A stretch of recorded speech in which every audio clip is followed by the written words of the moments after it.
말씀드린 대로 지금 구제 헌금을 가지고 이제 예루살렘으로 가고 있다고 말씀을 드렸는데 예루살렘을 도착을 해서 잘 들리십니까?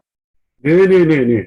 예. 예. 네, 예루살렘에 도착을 해서 그 이방 교회로부터 이제 수집한 구제 헌금을 제출했을 때 예루살렘 교회 그 예수의 원 사도들이 바울의 구제헌금을 잘 받았을까요? 안 받았을까요?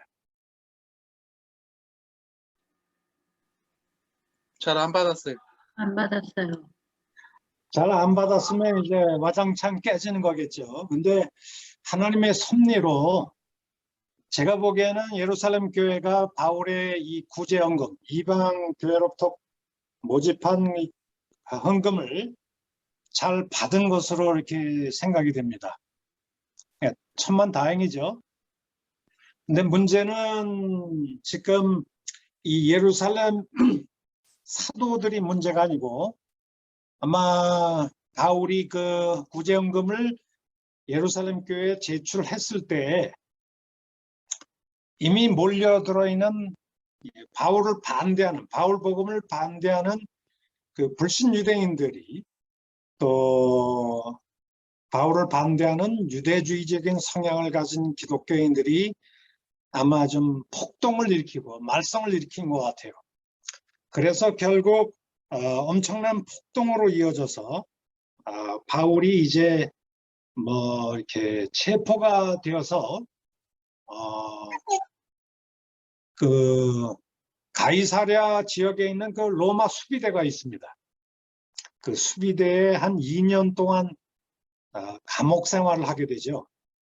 감옥 생활을 하는데 바울이 이제 감옥 생활을 이제 하는 중에 자기가 로마의 시민권자이기 때문에 제가 로마의 가이사 황제에게 내가 재판을 받겠다 이렇게 청원을 한 게 된 거죠.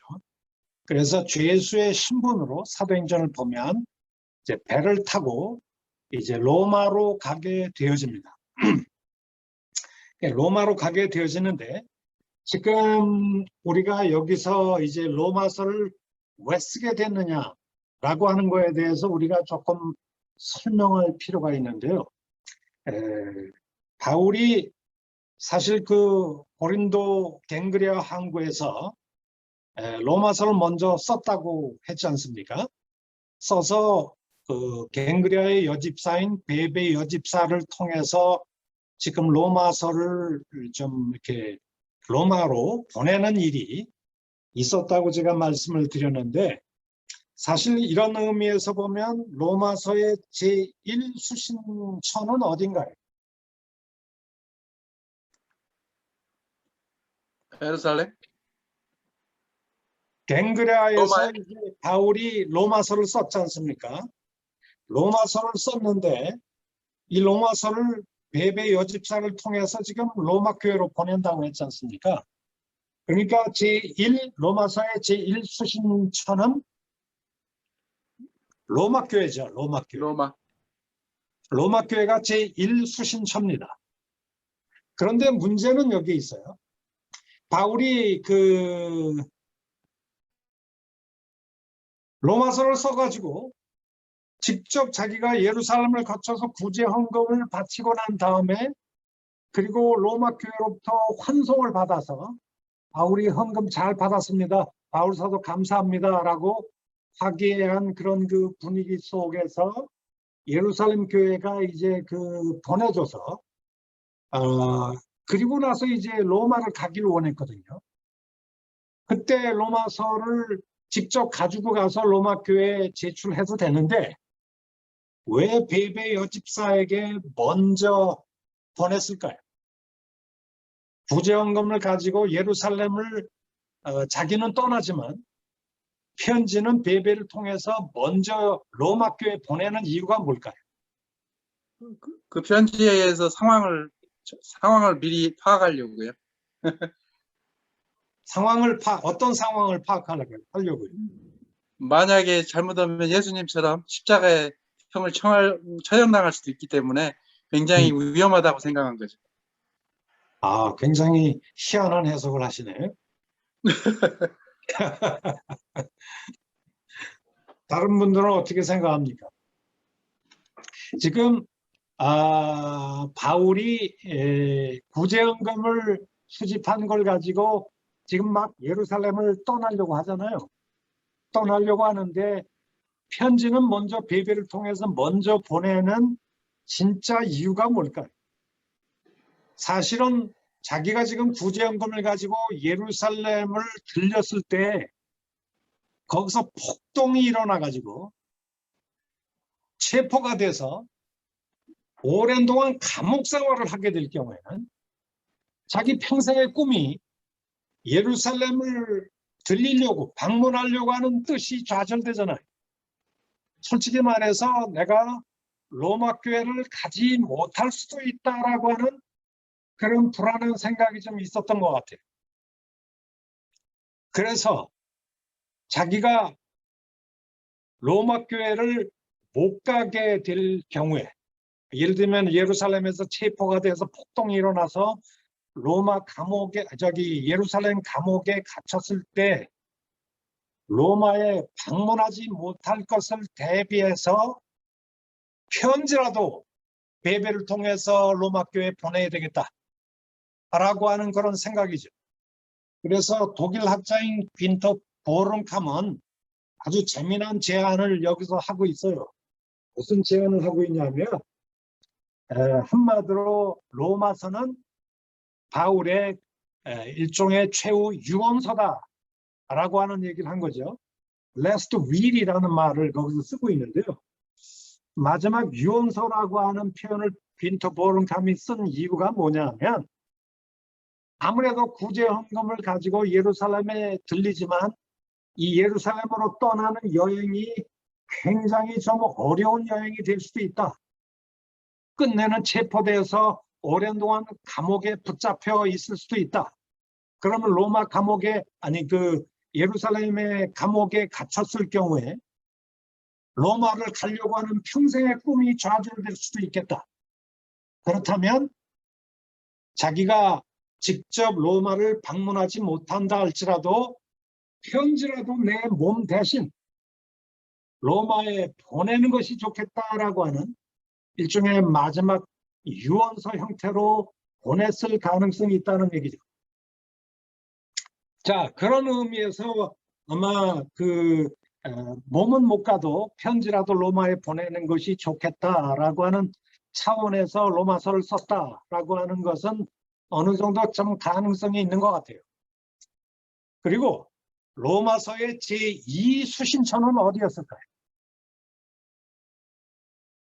로마서를 쓰게 된 제1 수신처는 로마 성도들이죠. 그렇지만 실상 자기는 지금 몸으로는 로마 교회를 가기 전에 예루살렘을 먼저 들리게 되잖아요.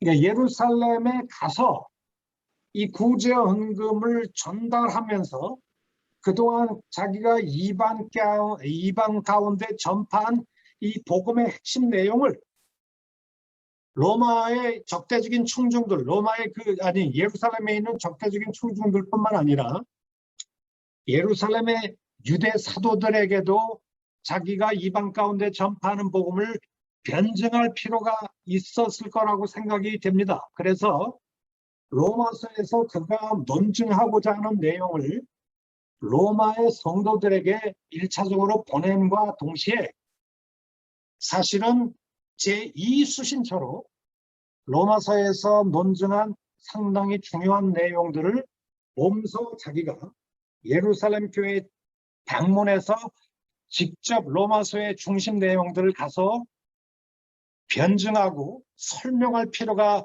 있었을 거라고 생각이 되는 것이죠.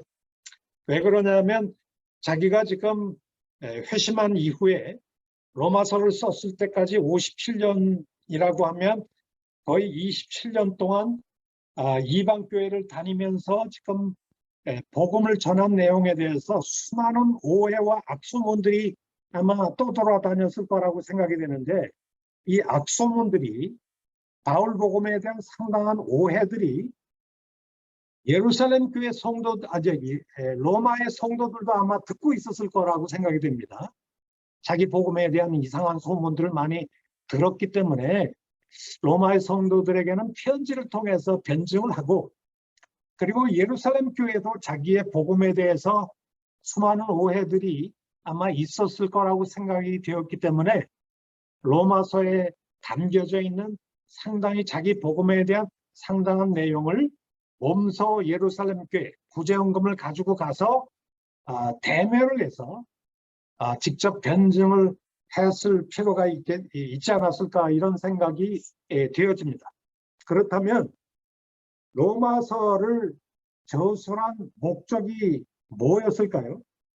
로마서가 무슨 목적으로 저술되었는가에 대해서 많은 학자들이 토론을 벌여왔는데 아마도 저는 로마서가 쓰여진 세 가지 중심적인 목적이 있지 않았을까 생각을 합니다. 첫 번째 목적은 선교적인 목적이다. 소위 미셔너리 퍼포스라고 얘기하는데요. 이 선교적인 목적은 뭐냐면 바울이 지금 이방 교회로부터 수집한 구제헌금을 가지고 예루살렘으로 떠나기 전에 먼저 갱그레아 여집사 베베를 통해서 그 로마서 편지를 로마 교회에 보내고자 하지 않았습니까?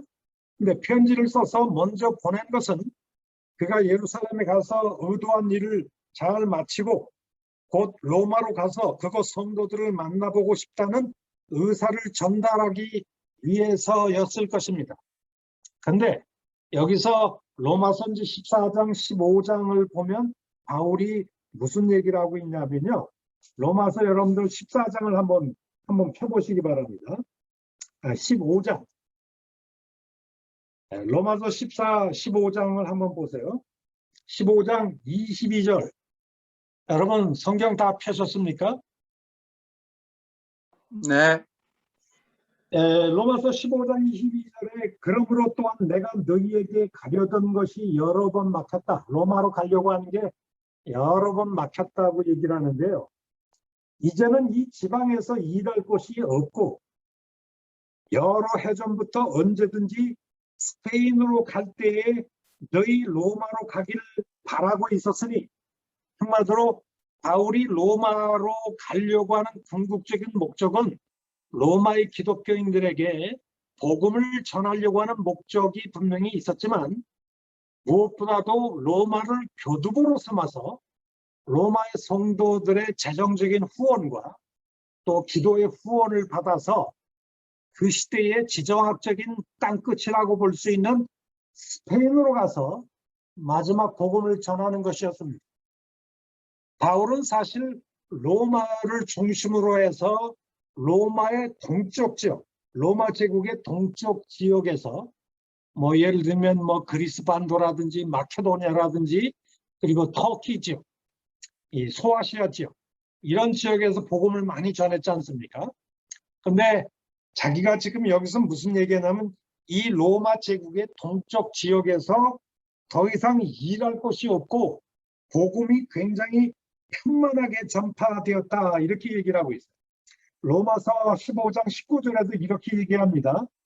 표적과 기사의 능력으로 성령의 능력으로 이루어졌으며 그리하여 내가 예루살렘으로부터 두로 행하여 일루리고까지, 일루리고니 바로 마케도니아로 들어가는 접경 지역이거든요.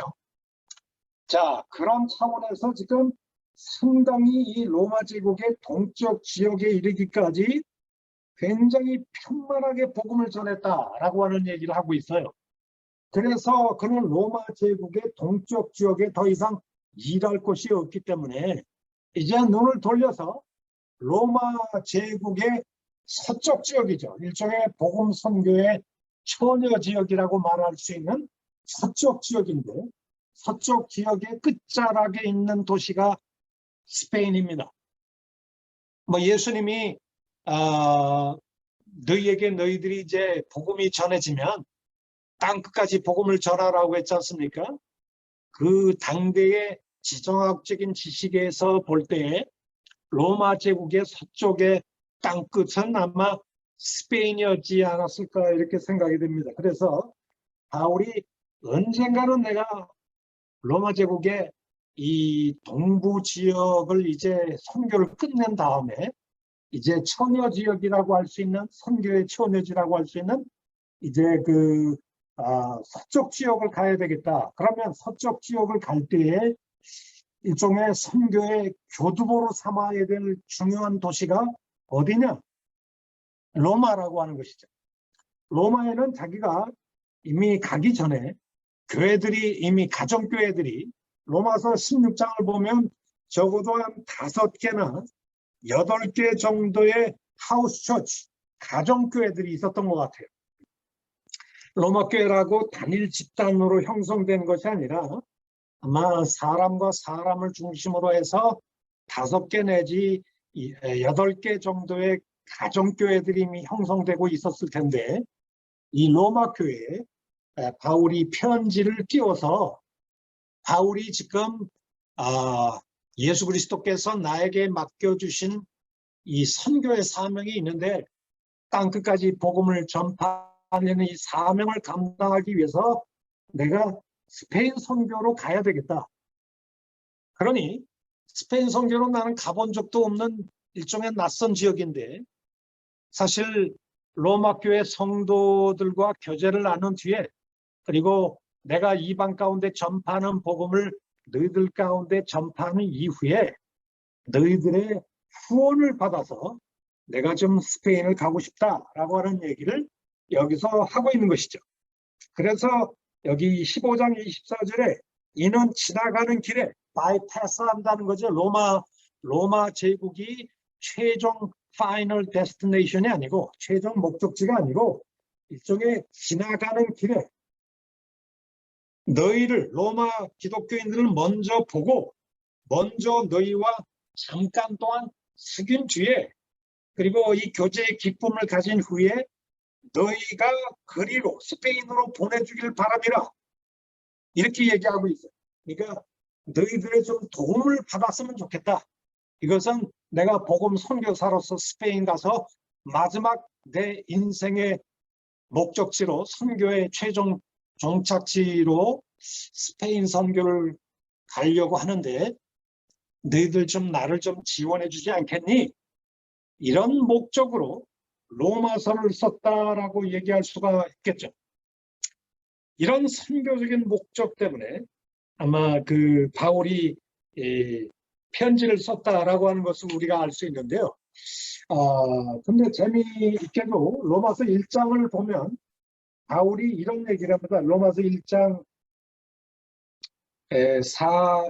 5절에 보면 예수 그리스도로 말미암아 우리가 은혜와 사도의 직분을 받아 그의 이름을 위하여 모든 이방인 중에서 믿어 순종케 하나니, 한마디로 이방 선교를 위해서 내가 사도로 부르심을 받았다, 이 얘기를 하고 있는데 6절에 이런 말을 하고 있어요.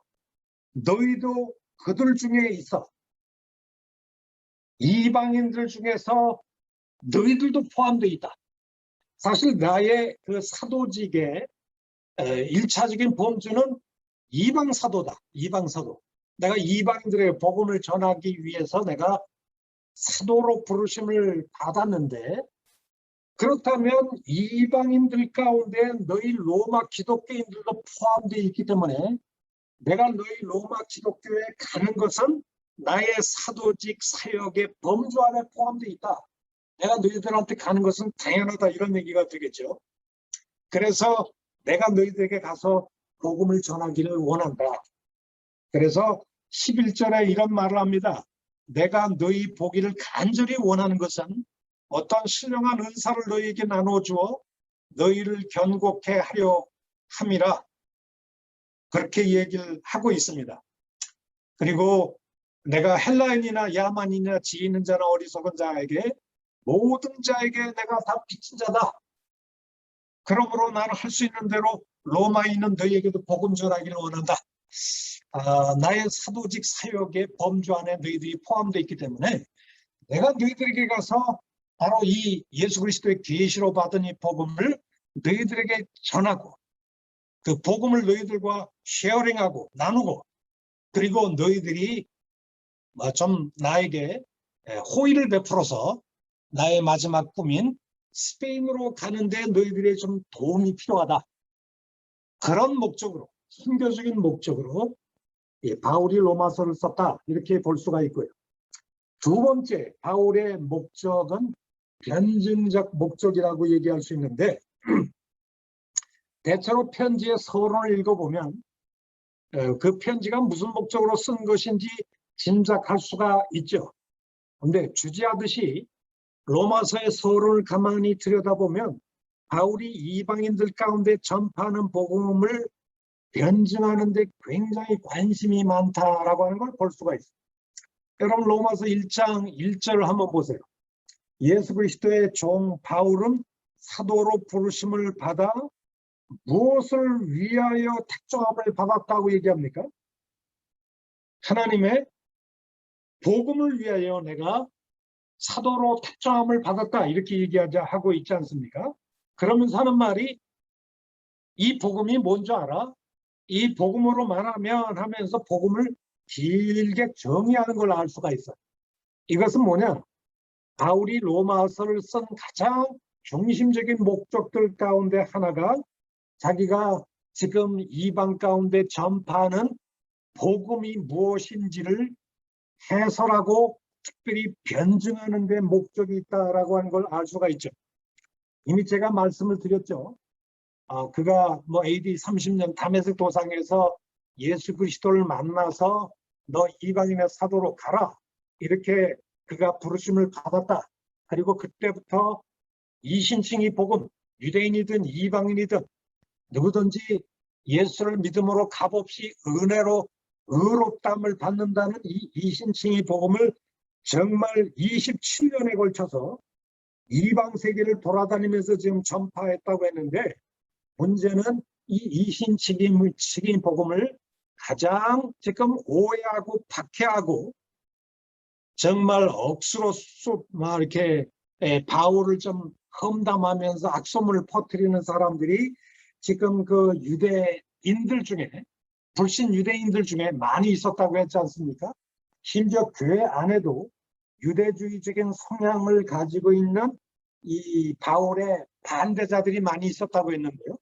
그 반대자들이 거의 27년 동안 소아시아를 돌아가면서 예루살렘을 돌아다니면서 바울에 대해서 바울의 이신칭이 복음에 대해서 엄청나게 헐뜯고 비방하는 사람들이 많이 있었기 때문에 바울이 지금 이 악소문들 바울에 대해서 이상한 소문을 하면서 좀 떠드는 사람들이 지금 로마 교회 내에도 그 악소문들이 많이 좀 퍼져 있지 않았을까 이렇게 생각이 됩니다. 그래서 바울이 로마서를 쓰면서 과거에서부터 지금까지 자기에 대해서 상당히 많이 좀 비난하고 의심을 품고 헐뜯고 했던 바울 복음에 대해서 이렇게 공격해왔던 그런 점들에 대해서 로마서를 보면은 조목조목 이렇게 변증하고 변호하고 해명하는 것을 볼 수가 있습니다. 가장 큰 그 비난은 바울의 이신칭이 복음에 대한 그런 공격들이죠. 그런 공격들을 로마서를 통해서 이렇게 차근차근 이렇게 변증하고 있다는 것을 알 수가 있습니다. 이런 그 복음에 대한 변증 내용은 로마 교회에도 들어야 되지만 지금 구제헌금을 가지고 가는 지금 예루살렘 교회도 들어야 될 내용이죠. 왜? 아까 빈터 보름캄에 대해서 제가 이미 말씀을 드렸는데 로마서의 제1수신처는 로마 교회 성도들이지만 보이지 않는 숨겨져 있는 제2수신처는 예루살렘 교회다 이렇게 얘기를 했는데요.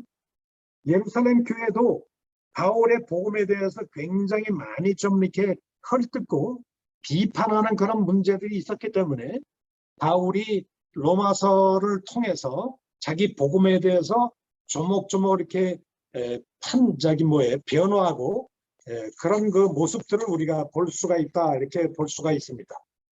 자, 이런 이 보름캄의 견해를 따라서 지금 그 로마서는 자기 복음에 대해서 변증하는 그 목적이 굉장히 깊게 있다라고 하는 것을 얘기했고요. 세 번째, 바울이 로마서를 쓰게 된 세 번째 목적은 목회적인 목적이다. 이렇게 말씀을 드렸습니다.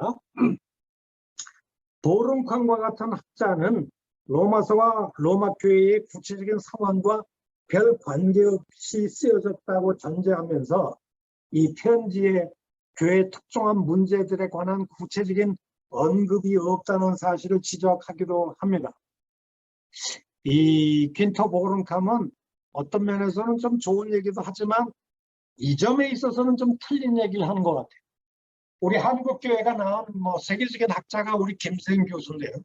이 김세영 교수도 로마서에 대해서는 좀 뭐라고 얘기하냐 하면 로마서는 로마 교회의 어떤 특정한 상황과 관계없는 일종의 편지다. 이렇게 얘기를 하고 있어요. 로마 교회에 어떤 구체적인 문제가 터져 나와서 이렇게 바울이 로마 교회의 문제를 해결하려고 로마서를 쓴 게 아니란 얘기죠. 보통 바울의 모든 편지들은 좀 상황성을 가지고 있다고 그러죠. 도서관에 앉아가지고 이렇게 논문을 쓰듯이 어떤 독자들의 구체적인 상황과 아무 관계없이 어떤 이론적인 교리적인 관심 때문에 도서관에 앉아서 논문 쓰듯이 이렇게 쓴 편지가 로마서가 아니란 얘기죠. 로마서는 예를 들면 갈라디아 교회는 유대주의 거짓 기독교인들이 들어와서 할례 받아야 된다고 얘기하고 율법을 지켜야 된다고 떠들고 이렇게 얘기를 하다 보니까 그런 그 침투에 들어온 유대주의 기독교인들을 논박하려는 목적으로 바울이 갈라디아서를 쓰고 있어요. 이게 굉장히 갈라디아 교회 구체적인 상황과 직접 연관되어 있다는 얘기죠. 고린도 교회라고 하는 것은 고린도 교회는 이렇게 나는 아볼로파다 베드로파다 그러면서 교회 지도자들 중심으로 좀 이렇게 파벌을 일으키고 싸우는 이 분쟁의 문제가 있고 또 교회 내에 세속화의 물결이 너무나 들어와서 세상적인 것들이 너무나 많이 교회 내에 들어와 있는 이 세속화의 문제를 논박하기 위해서 고린도전서를 썼다. 이것은 우리가 인정할 수 있는 상황이죠. 그런데 로마서는 로마 교회에 어떤 특정한 상황이 있었냐? 보름캄이나 김세영 교수는 로마서는 로마서의 어떤 로마 교회의 어떤 구체적인 상황 때문에 편지를 쓴 것이 아니다. 그러면 로마서를 왜 썼을까?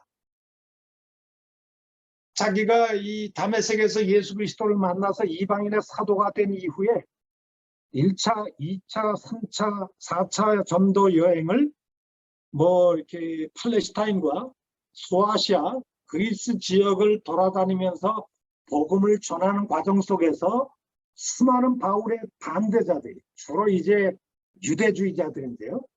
그럼 유대주의자들이 바울을 막히나 헐뜯고 비판하는 것들이 많이 있었지 않습니까? 그래서 과거에 선교 과정에서 있었던 자기 복음을 헐뜯는 그런 그 논쟁들 또 논적들 반대자들의 그 논쟁을 기억하면서 추억하면서 바울이 로마서를 정말 학술 논문 쓰듯이 조목조목 이렇게 반박을 했다는 것이죠. 이렇게 과거의 논쟁들을 추억을 하면서 썼기 때문에 로마 교회의 구체적인 상황과는 아무 관계없다. 선교 과정에서 과거에 있었던 것들을 추억하면서 그 논쟁들을 조목조목 반박하고 바울 복음을 변증하는 쪽으로 썼기 때문에 한마디로 로마서는 로마 교회의 구체적인 상황과 별 관계가 없다. 바로 이런 주장을 하는 사람들이 퀸토 보름캄이라든지 김세영 교수 같은 사람이죠. 하지만 제가 로마서를 공부해 보니까 로마서와 관련한 최근 학자들의 논의는 좀 반대 방향으로 움직이는 것 같아요. 예를 들면 막센이라든지 돈 프리드라든지 이런 사람들이 뭔 얘기를 하고 있냐면 그들은 로마서의 중심 내용이 유대인과 이방인의 구원사적 관계를 다루는 데 있음을 주목하고 그것이 글라우디오 황제 칙령 이후에 변화된 로마 교회 자체 상황과 직접 관련이 있다. 이렇게 얘기한 것이죠. 제가 이 부분을 좀 더 설명을 드릴게요. 로마 교회가 언제 처음 세워졌을까요? 학자들의 관점으로 볼 때는요. 로마 교회가 언제 세워졌는지 좀 이론들이 많습니다. 근데 대체로 로마 교회가 처음으로 세워진 것은 그 예루살렘에서 오순절 때 상당히 많은 그 사람들이 소아시아에서 로마에서 그리고 북아프리카에서 예루살렘으로 유대인들이 와서 그 성전 제사를 드리지 않습니까? 유대인들은 적어도 1년에 한 번 정도는 뭐 이렇게 예루살렘에 와서 성전 제사를 드리니까요.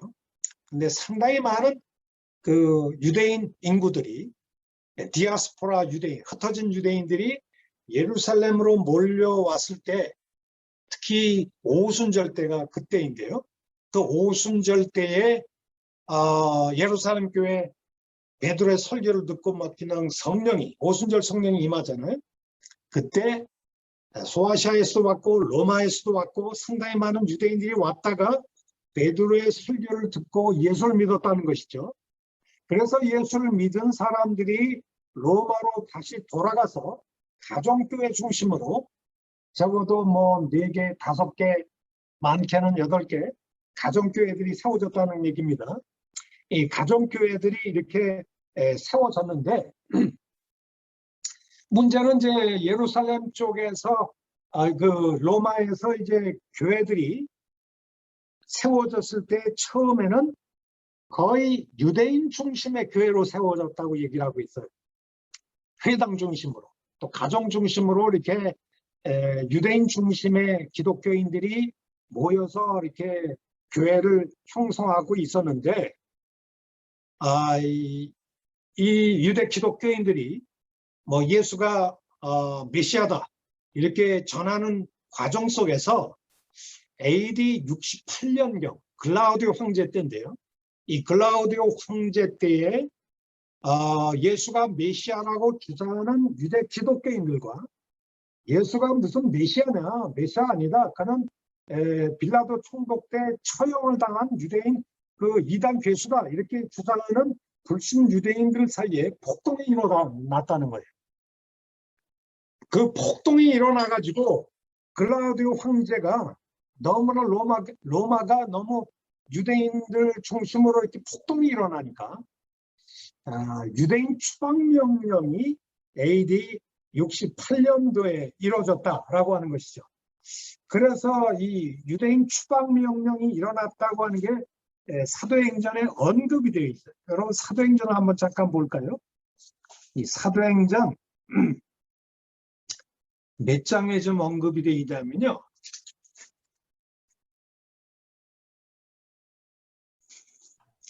예. 8장. 사도행전 18장입니다. 사도행전 18장의 1절, 2절 제가 한번 읽어보겠습니다. 그 후에 바울이 아테네를 떠나 고린도에 이르렀을 때에 고린도에서 아굴라라는 본도에서 난 유대인 한 사람을 만났습니다. 아굴라와 브리스길라 부부를 이제 바울이 고린도에서 만났다는 얘기죠.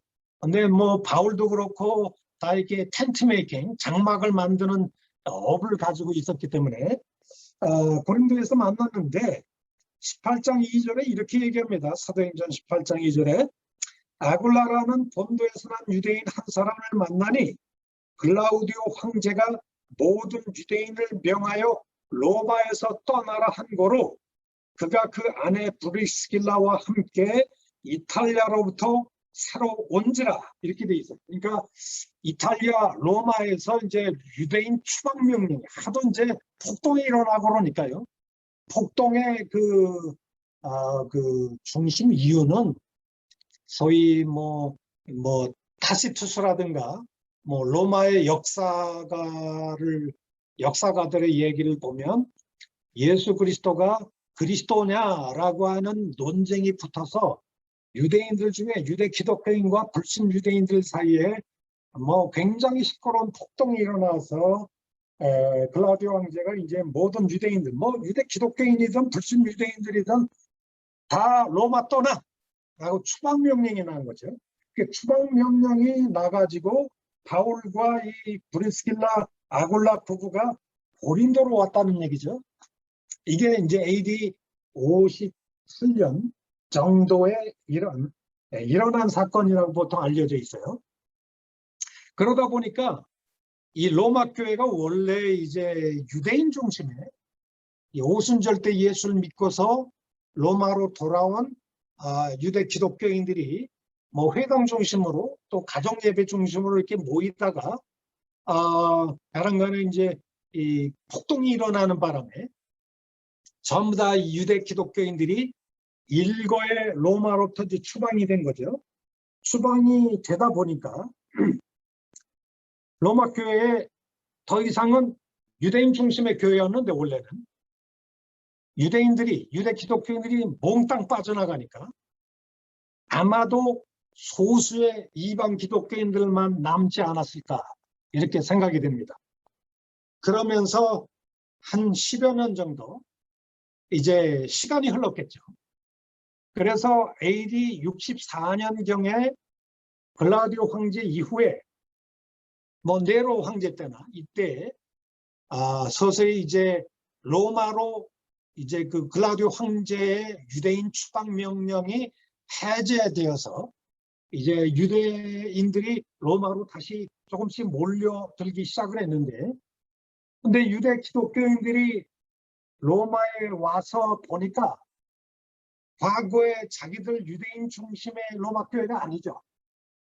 회당 중심으로 유대인 중심으로 모여 있었던 그런 로마 교회가 아니고 그 한 10여 년 사이에 유대인들이 다 추방된 이후에 로마 교회는 베란간 이방인 중심의 교회로 탈바꿈이 된 것이죠. 그러다 보니까 바울이 로마서를 썼을 때가 AD 57년인데요. 57년에 바울이 로마서를 썼을 때는 로마 교회 주류들이 소위 그 머저리티 멤버십은 누구였을까요? 유대인이었을까요? 이방 기독교인이었을까요? 이방 기독교인들이 머저리티를 이루게 된 것이죠. 그런 상황에서 유대 기독교인이 나중에 소수가 들어오게 된 것이죠. 그러면서 로마 교회가 문제가 생기기 시작을 했습니다. 왜 그러냐 하면 신앙의 색깔이 너무나 틀린 거예요.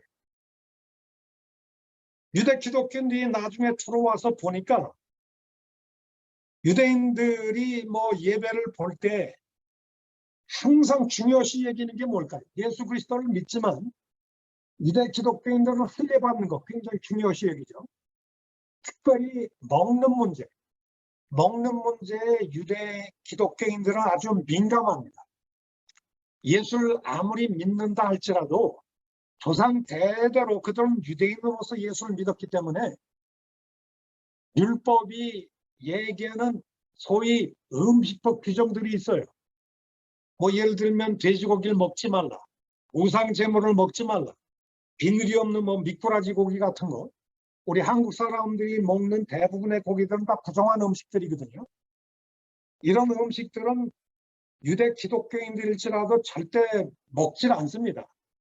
그런데 소수의 유대 기독교인들이 글라디오 황제의 유대인 추방 명령이 철회되어서 나중에 돌아와서 보니까 이방 기독교인들이 음식법을 지키지 않는 거예요. 아무거나 막 먹는 거죠. 그래서 로마서 여러분들 14장을 한번 보세요. 거기에 보면 이 로마 교회 내에 소위 논쟁, 분쟁이 일어나고 있음을 우리가 알 수 있는데요. 여러분 성경 가지고 계십니까? 로마서 14장 1절을 한번 보십시다. 믿음이 연약한 자를 너희가 받되 그의 의견을 비판하지 말라. 여러분 강의 잘 들리십니까? 네, 예, 예, 예. 너무 조용하셔서 안 듣는 것 같아서. 근데 듣고 여기 있습니다. 보니까, 로마서 14장 2절에 보니까 어떤 사람은 모든 것을 먹을 만한 믿음이 있고 믿음이 연약한 자는 채소만 먹는다고 했잖아요. 근데 3절을 보니까 14장 3절 먹는 자는 먹지 않는 자를 업신여기고 또 먹지 않는 자는 먹는 자를 비판하지 말라. 그리고 남의 하인을 판단하는 너는 누구냐 이런 얘기를 하는 걸 보니까 먹는 문제를 가지고 업신여기고 또 정죄하고 판단하고 이런 문제가 비판하는 문제가 생겼다는 얘기죠. 자, 그러면 먹는 문제에 대해서 좀 자유분방한 사람들이 누굴까요? 오늘날과 같은 신약 시대에 율법이 규정하는 음식법 규정들, 정결법들 이런 것들은 더 이상 소용이 없어. 만물이 다 예수님이 만드시고 하나님이 만드신 거기 때문에 우리는 다 하나님 만드신 건 다 정결하기 때문에 다 먹을 수 있어. 이렇게 얘기하는 사람들은 누굴까? 이방인. 주로 이방 기독교인들이겠죠. 네. 그런데 그런 거 먹으면 안 돼. 율법에 다 부정하다고 생각하는데 너 그거 먹으면 죄를 짓는 거야. 이렇게 생각하고 이방 기독교인들 옆에서 판단하고 정죄하고 하는 사람은 누굴까요? 유대인. 유대 기독교인. 유대 기독교인들이겠죠. 아무리 예수를 믿어도 그들은 전통적인 유대교 율법을 존중하는 사람들이 많았기 때문에 사도행전 20장을 보면 예루살렘에 예수를 믿는다 할지라도 율법에 열심하는 사람이 수만 명이다 이렇게 얘기를 하고 있어요. 여러분 예수를 믿어도 자기의 과거 그거 순간에 떨쳐버리기 어려워요.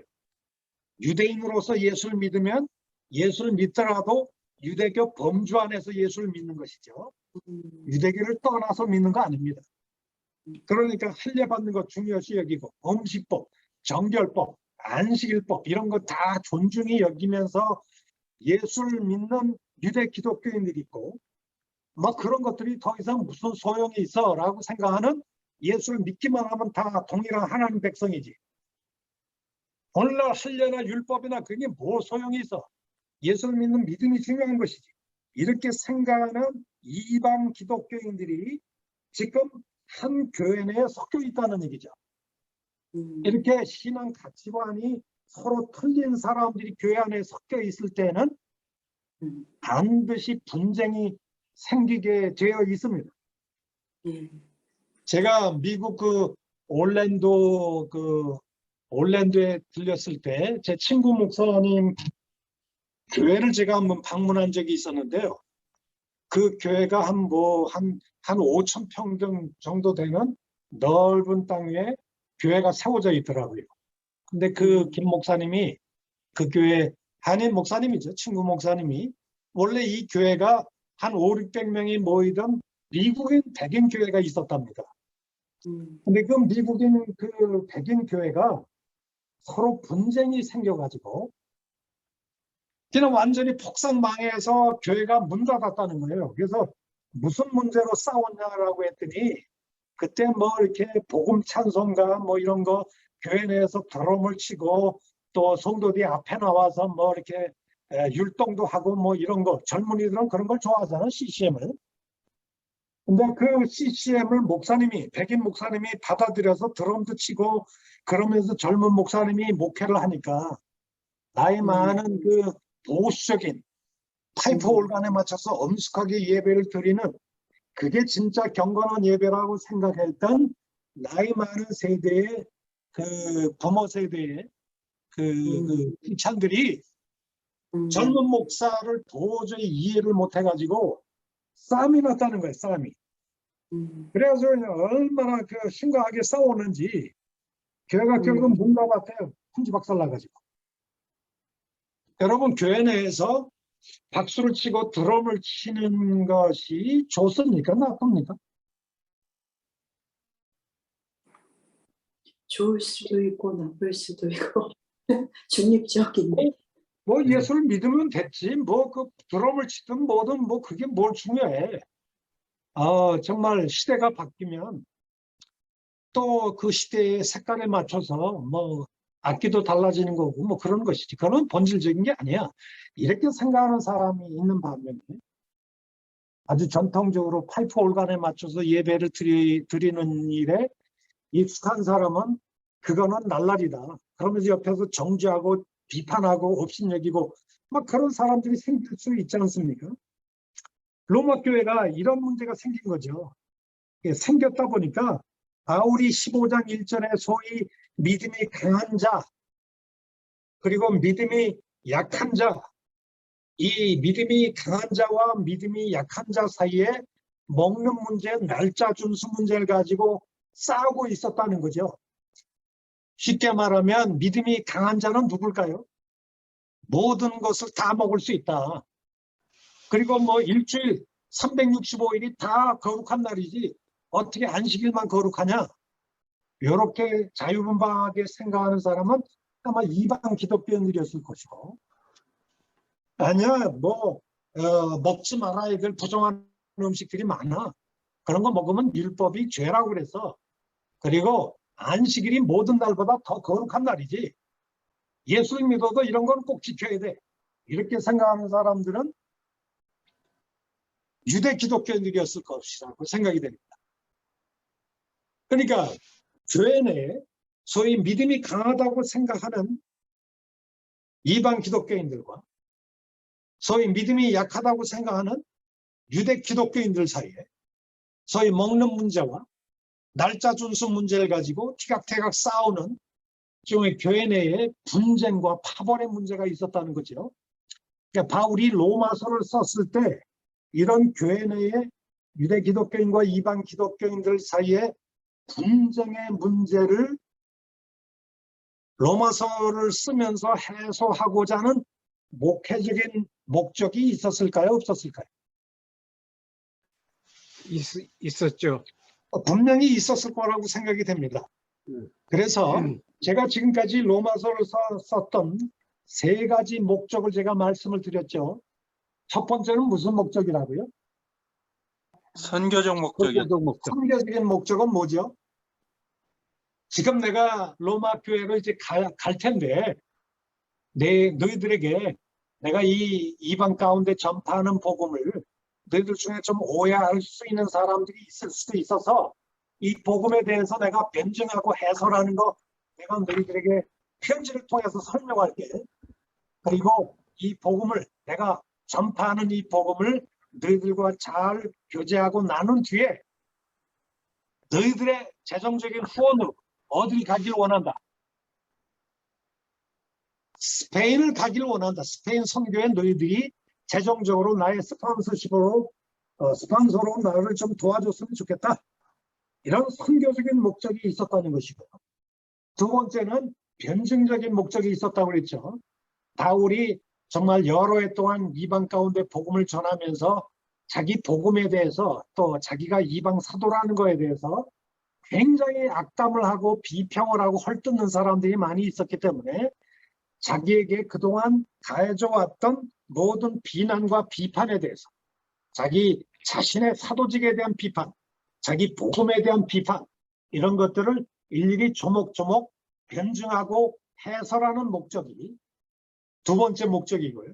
세 번째 목적은 로마 교회 내에 소위 그 글라우디오 황제 이후에 이 로마 교회가 다수가 이방 기독교인들이었고 나중에 이제 유대 기독교인들이 들어오면서 소수 유대 기독교인들이 신앙 가치관이 너무나 틀리다 보니까 같은 예수를 믿는데도 불구하고 신앙 가치관이 틀리기 때문에 너희가 그리스도 안에서 이방 기독교인과 이 유대 기독교인이 어떻게 그리스도 안에서 혈통도 틀리고 할례 받았냐 못 받았냐는 것도 틀리고 율법을 가졌냐 못 가졌냐는 차이점도 있음에도 불구하고 어떻게 우리가 예수 그리스도를 믿는 믿음 안에서 동등한 하나님의 백성이 되었는지 그리고 예수 그리스도 안에서 새 시대가 도래함으로써 새로운 하나님의 백성의 정체성이 뭔지 그리고 새로운 하나님 백성의 뉴 라이프 스타일이 뭔지 너희들이 좀 제대로 이해했으면 좋겠다. 할례나 음식법, 정결법 이런 것들은 이 새 언약 시대의 비본질적인 것이다. 하나님 백성의 새로운 라이프 스타일이 뭐냐? 새로운 하나님 백성의 본질적인 성격이 뭐냐? 이런 것들을 설명함으로써 유대인과 이방인을 화목시키고 그들 안에서 예수 안에서 한 형제자매로 화목시키는 것이 근본적인 목적이었다라고 하는 것이죠. 자, 그러면 나머지 시간 동안 로마서의 중심 메시지가 뭐냐? 이것을 여러분들과 함께 생각하고자 합니다. 자, 여러분 로마서 15장 한번 잠깐 볼까요? 로마서 15장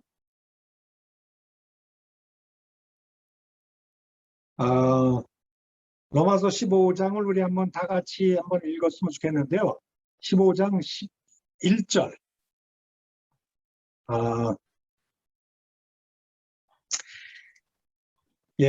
로마서 15장 1절부터 8절까지 우리 한번 다 같이 한번 읽어봅시다.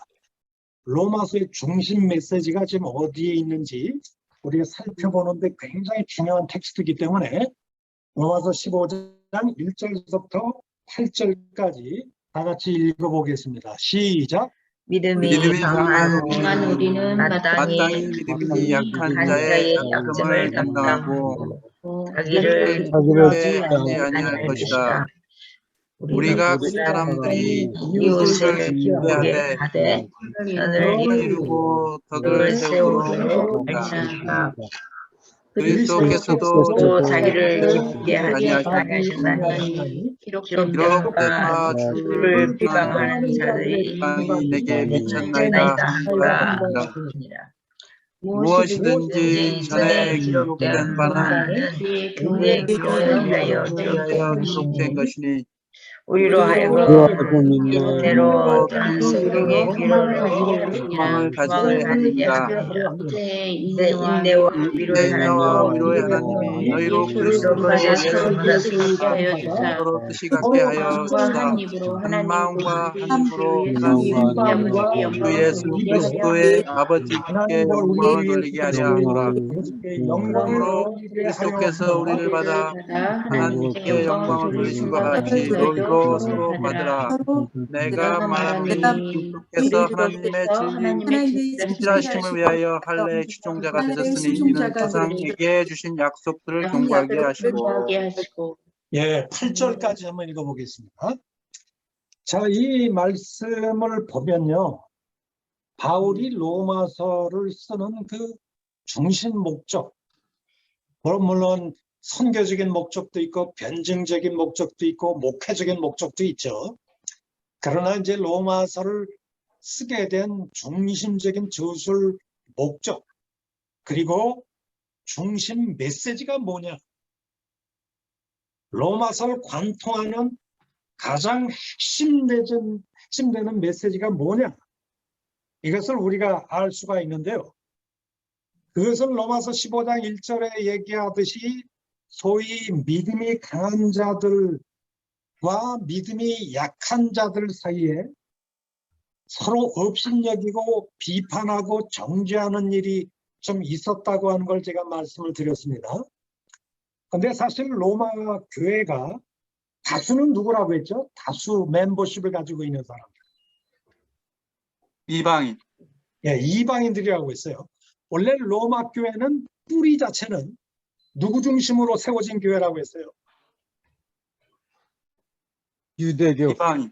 유대인 중심으로 세워진 네. 교회였습니다. 네. 그들이 언제 예수를 믿게 됐다고요? 오순절 때 예루살렘에 가서 베드로의 설교를 듣고 성령을 받고 예수를 믿고 난 다음에 유대인들이, 디아스포라 유대인들이 로마로 와서 회당 중심으로 가정교회 중심으로 예수를 믿었기 때문에 초창기 로마 교회는 순전히 유대인 중심의 교회였죠.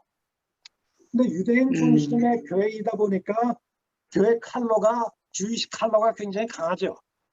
예수를 믿더라도 누구로서 예수를 믿나요? 아니, 예수를 믿더라도 누구로서 예수를 믿는 거예요? 유대인. 유대인으로서의 그러니까 예수를 믿더라도 유대인으로서 믿는다면 유대인으로서 할례도 받아야 되고, 할례 받으면은 율법이 규정하는 율법을. 의식법들을 다 지키면서 유대인답게 살면서 예수를 믿는 거죠. 예수를 믿는 거죠. 예. 네. 그거는 뭐 피치 못할 네. 사정이죠. 근데 문제는 말이죠. 그런 유대 기독교인들에게 전통적으로 이게 유대인으로서 살아오면서 최근에 예수를 믿는 이 유대 기독교인들에게 유대교와 기독교 신앙은 모순된 거예요? 합치되는 거예요? 내가 모순된 유대인이라고 거죠. 하는 것과 기독교인이라는 것은 양자택일의 문제입니까? 서로 합치되고 조화되는 문제인가요? 양자택일의 문제. 양자택일의 문제. 내가 예수를 믿는 순간 내가 예수 한국에서 온 엄마들 내 차를 하도 여기저기 많이 이남미도 내 차 빌려줬었어요. 차 타고서 저기 썰이 갔다 온다고 해서 내 차 뽑은 일주일 만에 왔어 우리 집에. 김정희 권사님, 마이크 꺼주세요. 네, 굉장히 시끄러운데요. 자, 그들이 유대 기독교인이 예수를 믿을 때 예수를 믿는 순간 유대교 신앙을 포기해야 되는 겁니까? 유대인이기를 중단해야 되는? 네. 근데 실상 역사적인 현실을 보면은 예루살렘 쪽에 팔레스타인에 있는 유대 기독교인들은 예수를 믿어서 기독교인이 되는 순간 유대인이기를 다 포기합니까? 성실한 아니요. 유대인으로 살면서 예수를 믿습니다. 후자예요. 성실한 유대인으로서 예수를 믿는 사람들이 그렇죠. 성실한 유대인으로서 뭐 할례도 받고 음식법도 지키고 뭐 성전에 올라가서 뭐 성전 제사도 드리고 뭐 이러면서 예수를 믿거든요. 예? 그런 사람들이 로마에 가서도 뭐 그렇게 유대인으로서 유대교 신앙을 지키면서 기독교 신앙을 가졌겠죠. 그런데 글라우디오 황제 이후로 로마인들이 다 추방되면서 로마 교회는 이방인 중심의 교회로 중심이 이루어지기 시작한 거죠. 시대가 바뀌었으니까. 그러면 로마에 있는 뭐 AD 그 글라우디오 황제 이후에 뭐 한 10년이 지난 뒤에 로마 교회는 순수히 이방인 중심의 교회로 바뀌었을 텐데 그들은 어떻게 예수를 믿었을까요? 할례 받는 게 중요합니까? 안 합니까? 안 하죠. 안 중요해요. 안 하죠. 안 하죠. 음식법, 정결법, 안식일 지키는 거, 율법의 안 중요해요. 규정을 지키는 거, 더 이상 소용이 없죠. 없어요. 없죠. 응. 그냥 예수를 믿는 게 중요하단 말이죠.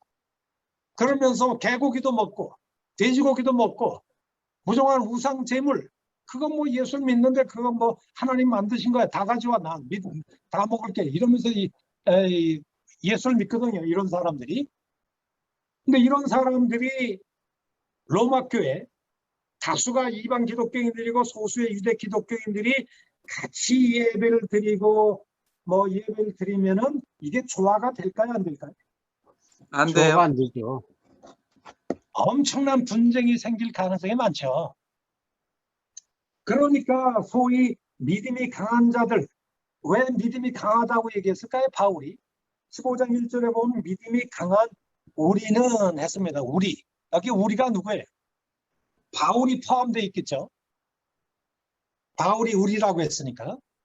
그럼 우리는 누굴까요? 이방인이요. 이방 기독교인들이겠죠. 왜 이방 기독교인들이 바울과 같이 믿음이 강하다고 얘기했을까요? 이 강하다, strong in faith, 이게 무슨 뜻일까요? 전통을 버릴 수 있다는 것. 한마디로 그러니까 믿음이 약하다, 믿음이 강하다라고 하는 이 차이점은 뭐 믿음의 주관적인 세기가 강하다, 작하다 이런 뜻이 아닙니다. 오직 예수. 믿음이 강하다는 건 뭐예요? 지금 이 시대는 예수님 이후 시대는 신약 시대다. 새 시대다. 새 시대에는 더 이상 옛 구약 시대에 중요하게 여겨졌던 음식법, 정결법, 안식일법 이런 것들은 더 이상은 효력이 없다. 이런 것들은 더 이상 참 하나님 백성의 토로 라이프 스타일, 참된 삶의 방식이 아니다.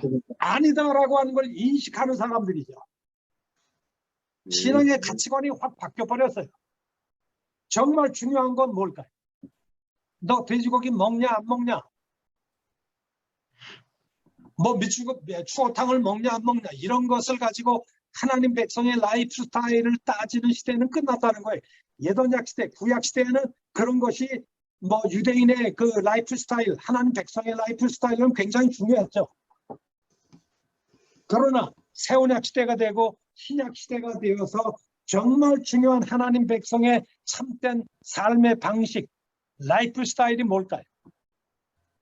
오직 뭘 믿음. 먹냐 안 먹냐 예수. 뭐 이런 게 아니고 뭘까요? 예수. 예수를 믿는 믿음 안에서 믿음, 소망, 은혜. 사랑, 성령 안에서 성령과 동행하는 그런 삶이겠죠. 예. 이게 진짜 라이프 스타일이에요. 그러니까 내가 부정한 음식을 먹냐 안 먹냐 하는 것은 더 이상 중요한 것이 아니다. 그리스도 안에서 새언약 시대가 도래함으로 율법의 그 음식법 규정들, 정결법 규정들은 더 이상 소용이 없다. 타당성을 갖고 있지 않다고 생각하는 사람은 믿음이 강한 사람이에요? 믿음이 약한 사람이에요? 강한 사람. 강한 사람. 믿음이 강한 믿음이 사람이. 강하다. 그러면 믿음이 강하다는 뜻이 뭘까요? 시대가 바뀌어서 새로운 신앙의 가치관이 요구된다는 걸 깨닫는 사람 아닙니까? 아멘. 근데 믿음이 약하다는 건 뭘까요? 율법주의. 시대가 바뀌었음에도 불구하고 여전히 율법에 있는 안식일 규정, 음식법 규정, 정결법 규정 뭐 이런 것에 매달려서 사는 사람들은 믿음이 뭐한 사람들이에요? 약한 사람. 굉장히 약한 사람들이에요. 자, 그렇다면 지금 우리 사도 바울이 로마서를 통해서 지금 제시하고자 하는 중심 메시지가 뭘까요? 예수 그리스도가 오셔서 우리 인류의 죄를 위해서 십자가에 못 박히시고 그리고 이 예수 그리스도의 십자가 구속을 믿는 믿음만 가지면 유대인이든 이방인이든 다 의롭다함 받는다. 하나님의 백성이 된다. 구원을 받는다라고 하는 게 바울 복음의 핵심 아닙니까? 예. 아멘. 그렇다면 이신칭의 복음이 요구하는 참된 하나님의 백성의 정체성이 뭘까요? 할례 받았냐 안 받았냐? 율법을 지키냐 안 지키냐? 아브라함의 혈통의 후손이냐 아니냐 하는 걸 가지고 하나님 백성의 정체성을 더 이상 논하지 말라라고 하는 것이죠. 아멘. 그럼 하나님 백성의 정체성을 규정하는 유일한 요소는 무엇일까? 할례도 혈통도 율법의 그런 의식법 규정들이 아니라면 오직 예수 그리스도의 믿음으로. 오직 예수 그리스도 안에 있는 사람들이죠. 예수 그리스도의 십자가의 예. 구속을 믿음으로 받아들여서 새로운 피조물이 된 사람들 아닙니까? 아멘. 아멘. 그러면 아멘. 새로운 피조물 된 사람들의 새로운 라이프 스타일은 뭘까요? 유대인들의 올드 라이프 스타일과 유대인들의 올드 라이프 스타일은 뭘로 특징화되나요? 율법. 율법. 율법의 음식법, 정결법 규정 지켰어 안 지켰어? 안식일 안 지켜 안 지켜? 네. 할례 받았어 안 받았어? 우상제물 그렇죠. 먹었어 안 먹었어? 뭐 이런 걸 가지고 하나님 백성답게 사는 것으로 생각했잖아요. 예. 근데 이제 그런 방식으로 살아가는 소위 주이시 라이프 스타일을 쫓아가는 대다수 유대인들이 다 지금 뭐 안에 있어요? 예수 안에서. 제 안에 아니 있는 뭐 거예요. 안에 있어요 지금? 제 아래 있는 거 아직. 네. 다 율법 안에. 제 아래, 제 아래. 율법 아래. 그러니까 율법 안에서 살아가고 할례도 받고 음식법 지키고 뭐 안식일 지키고 하는 사람들이 대다수 유대인들인데 유대인들은 그런 라이프 스타일을 지키는 사람들이 이게 진짜 하나님 백성이라고 생각했었잖아요, 과거에는. 예. 네. 예. 근데 그런 사람들이 이제는 더 이상 진짜 하나님 백성이다 아니다. 아니다. 아니다. 아니다. 아니다는 거예요. 지금 그렇게 주이시 라이프 스타일을 살아가는 그런 대다수 유대인들이 이방인과 마찬가지로 지금 다 뭐 아래 있다? 죄 아래 있다. 배 율법 아래 있다고 하는 것이요.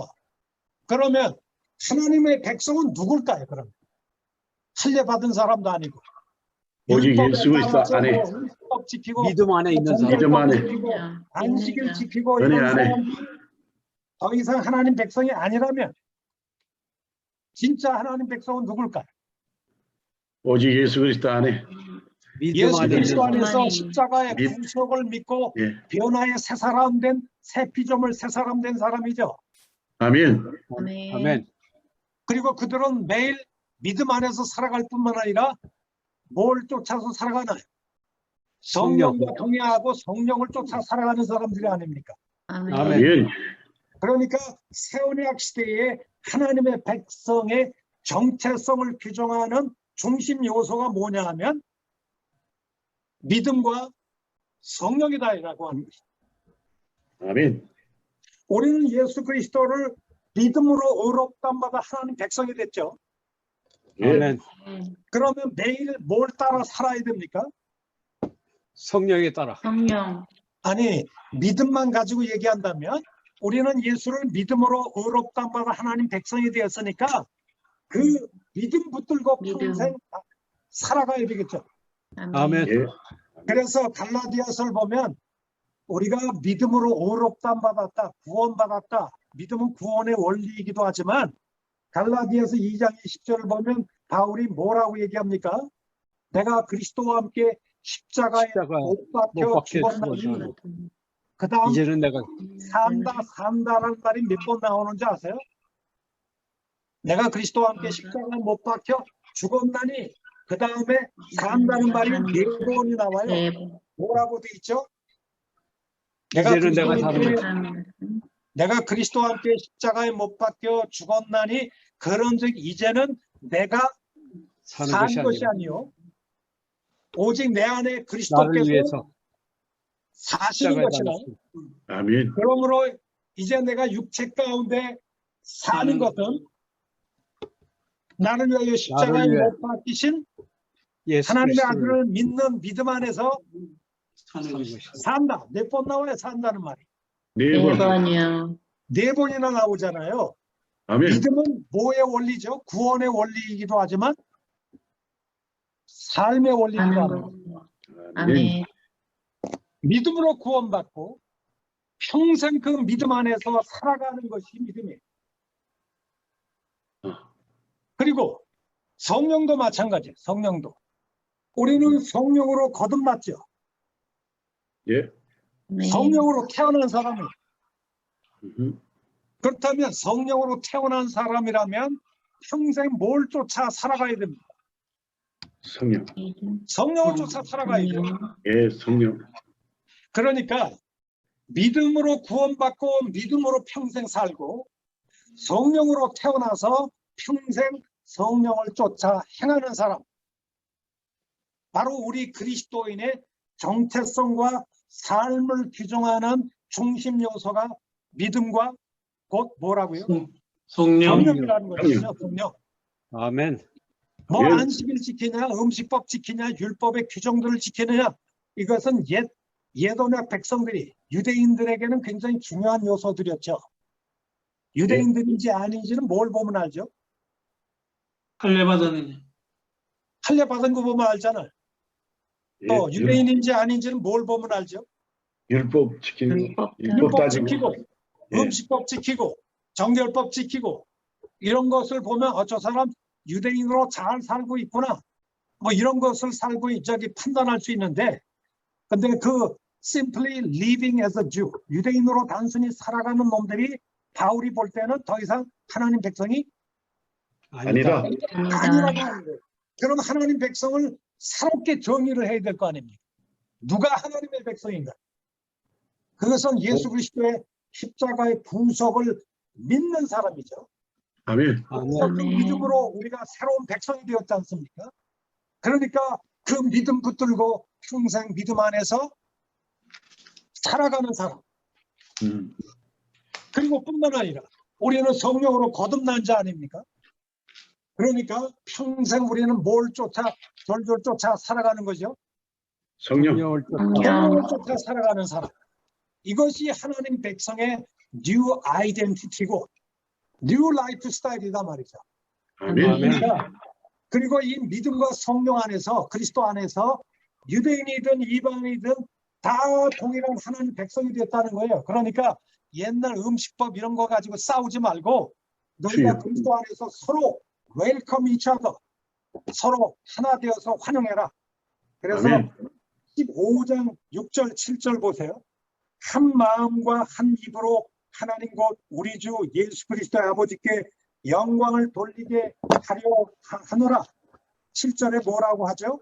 그러므로 그리스도께서 우리를 받아 하나님께 영광을 돌리신 것 같이 한번 따라서 합시다. 너희도 너희도 너희도 너희도 서로 서로 받으라. 받으라.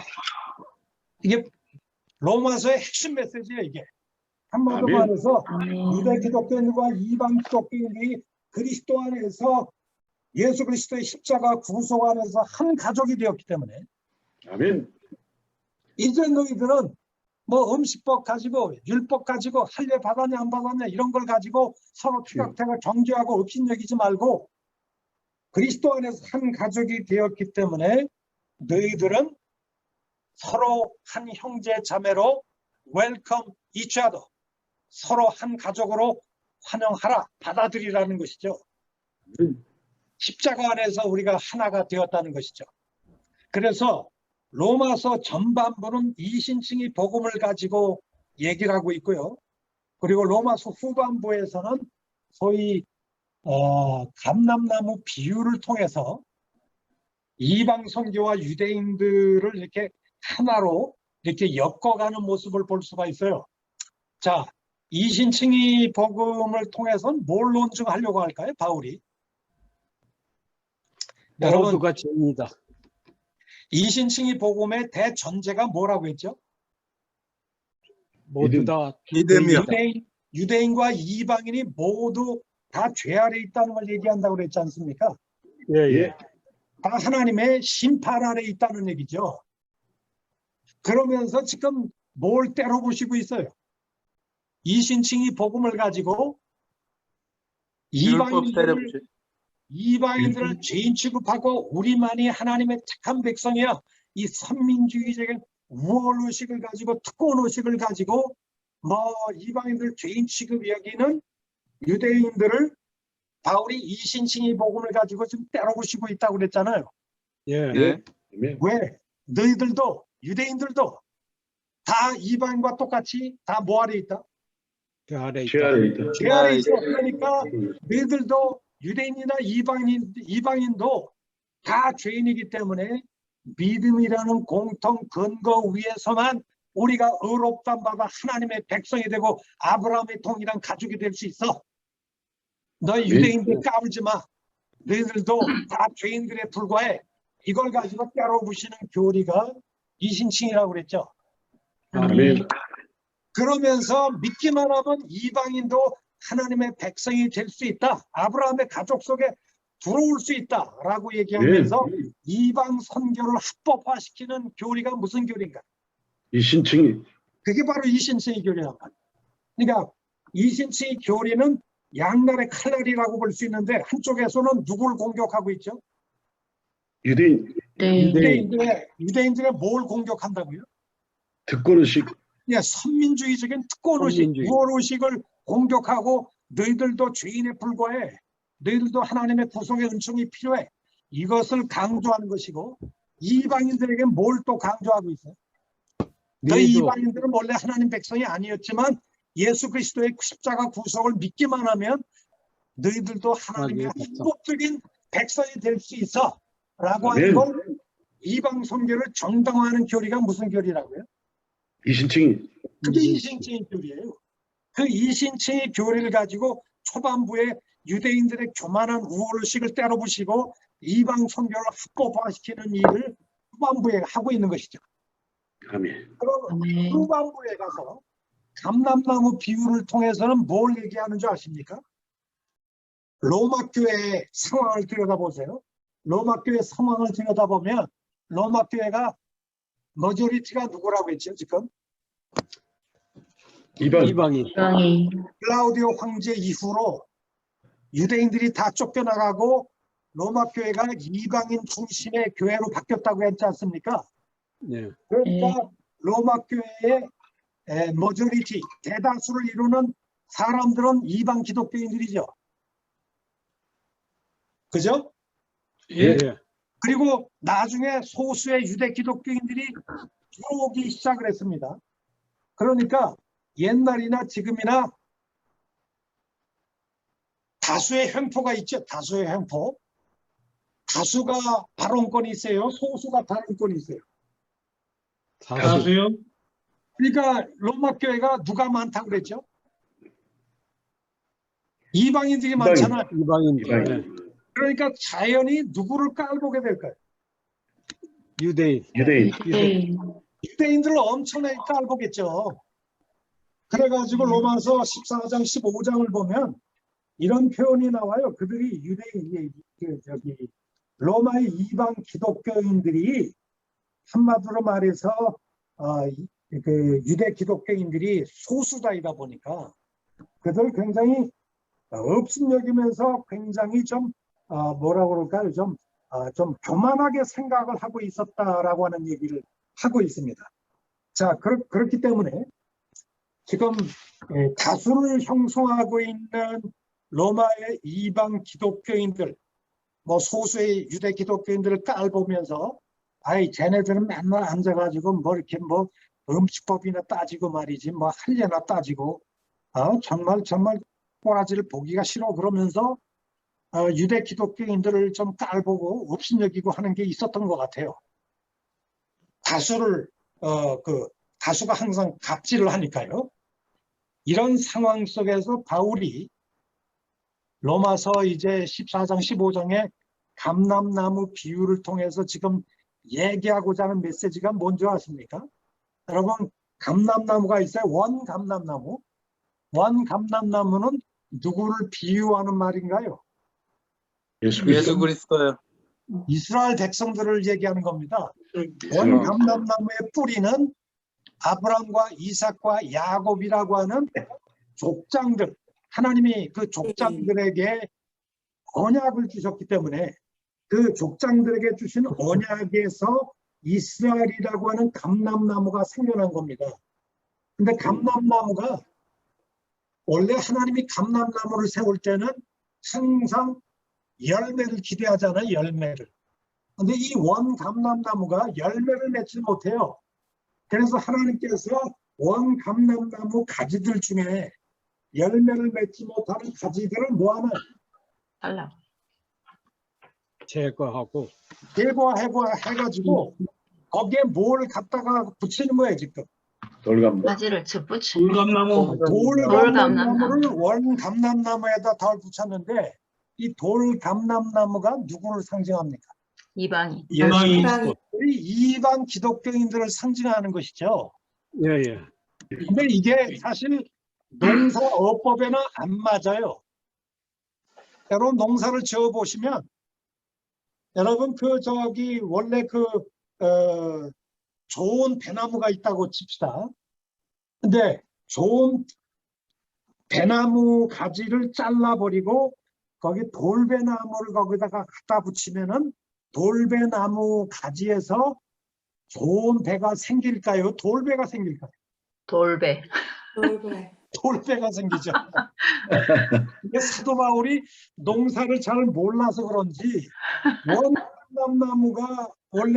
원감람나무가 좀 좋은 열매를 맺는데 돌감람나무를 거기다가 붙였단 말이죠. 그럼 거기서 무슨 감람나무 열매가 맺을까요? 돌감람나무. 야생 돌감람나무 열매들이 생기겠죠. 네. 근데 바울이 이걸 알았을까요? 몰랐을까요? 알았어요. 농사법을 알았을 것 같아요, 제 생각에는. 근데 농사의 원칙은 원래 좋은 감람나무에다가 뭐 나쁜 그 야생 감람나무를 붙이는 경우가 없어요. 대개 야생 감람나무는 생존력이 강하죠. 뭐 병충해도 잘 걸리지 않고. 근데 이 야생 감람나무 가지에다가 아주 좋은 품종의 감람나무 가지를 딱 이렇게 접붙이면 거기서 아주 좋은 열매가 맺히잖아요. 근데 바울은 이 비유를 거꾸로 바꿔가지고 원 감람나무 가지에다가 우리 같은 돌배 가지들을 갖다 붙여놨단 말이에요. 이방 가지들을. 열매를 더 잘 맺게 하려고. 근데 여기에 포인트가 있는 게 아니고 사실 바울의 포인트는 여기에 있어요. 사실 원 감람나무가 열매를 맺지 못하기 때문에 원 감람나무를 뿌리째 뽑아가지고 버리고 돌 감람나무라고 하는 이방교회를 거기다 대신 심은 겁니까? 이걸 일종의 대체론이라고 하는데요. 여러분 원 감람나무가 이스라엘이라고 했잖아요. 근데 이스라엘이 열매를 맺지 못하기 때문에 이스라엘이라는 나무를 뿌리째 뽑아서 버린 거예요.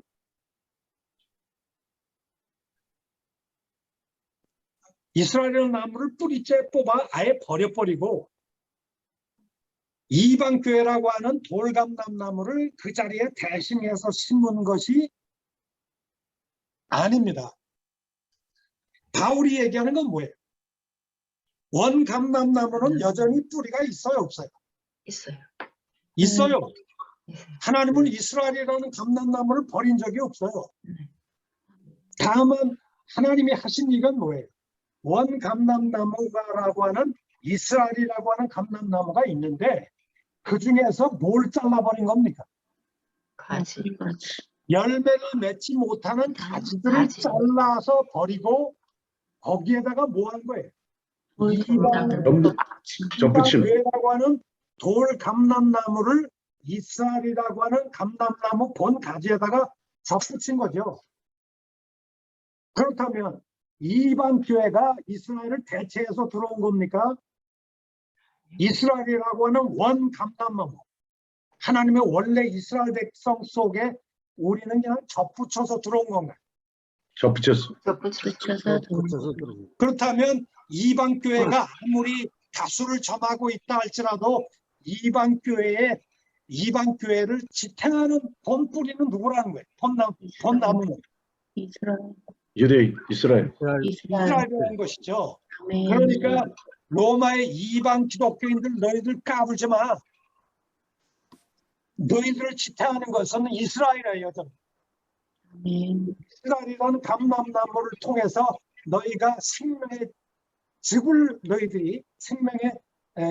너희들이 받고 있어.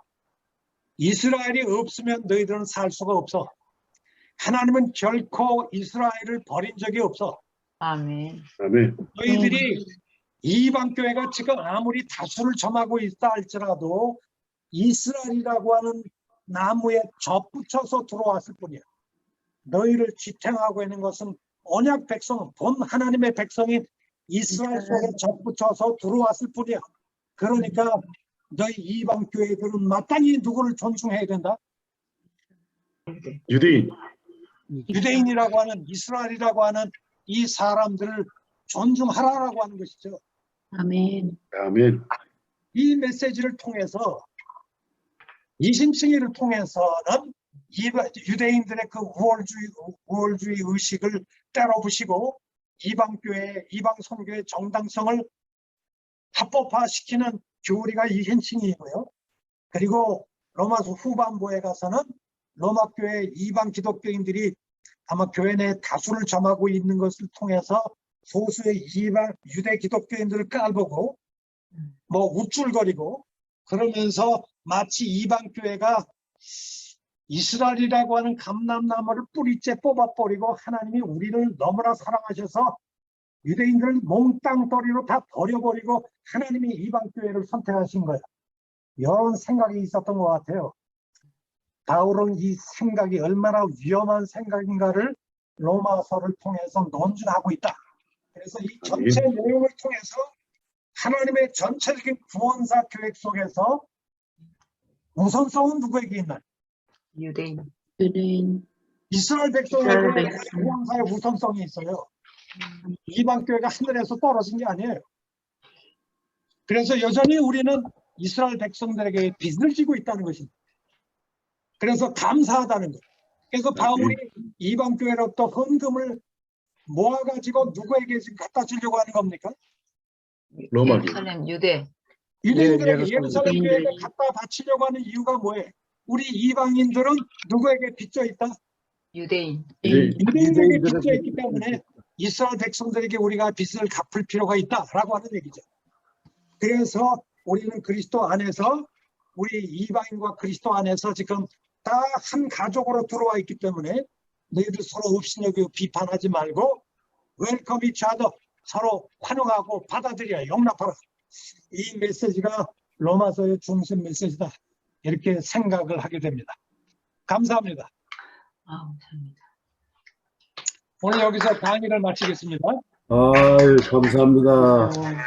예, 우리 모두, 예, 잠깐만요. 우리 열강해 주신 우리 이 교수님에게 우리 박수로 참 감사 표시하시죠. 할렐루야. 예, 제가 감사합니다. 예, 이거